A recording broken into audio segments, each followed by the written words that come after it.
പശുക്കുട്ടിയും ഉണ്ടായിരുന്നു. ആ പശുക്കുട്ടിയുടെ പേരാണ് സുന്ദരി. എന്നും രാവിലെ അപ്പു സുന്ദരിനെയും കൂട്ടി പുല്ലും മേയ്ക്കാൻ പോകുമായിരുന്നു. ഒരു ദിവസം പുല്ലും മേയുന്നതിനായി സുന്ദരി ഒരു മാൻകുട്ടിനെ കണ്ടെത്തി.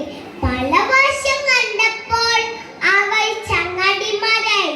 ഒരു ദിവസം മാൻകുട്ടി സുന്ദരിനോട് ചോദിച്ചു, സുന്ദരി സുന്ദരി, നിന്റെ കൂടി കാട്ടിക്ക് പോരുന്നു.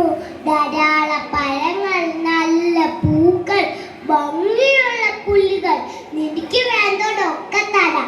പല പ്രാവശ്യം വിളിച്ചപ്പോൾ സുന്ദരി മാൻകുട്ടിനെ കൂടെ പോയി. അവിടെ സുന്ദരി കളിച്ച് ചിരിച്ച് നിന്നപ്പോഴാണ് പെട്ടെന്ന് സൗണ്ട് കേട്ട് ഗൂഡ് ഗൂഡ്. സുന്ദരി പേടിച്ചു.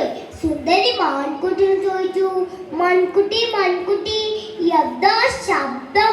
മൃഗങ്ങളെല്ലാം പേടിച്ചോടുന്നുണ്ടല്ലോ എന്ന്. കൂട്ടത്തിൽ മാൻകുട്ടി ഓടാൻ തുടങ്ങി. ഓട്ടത്തിൻ്റെതായി മാൻകുട്ടി സുന്ദരിയോട് പറഞ്ഞു, സുന്ദരി സുന്ദരി, നീ ഓടിക്കോ, കാട്ടിലെ രാജാവ് സിംഹമെന്നുണ്ടെന്ന്. സുന്ദരി പേടിച്ച് ഓടാൻ തുടങ്ങി.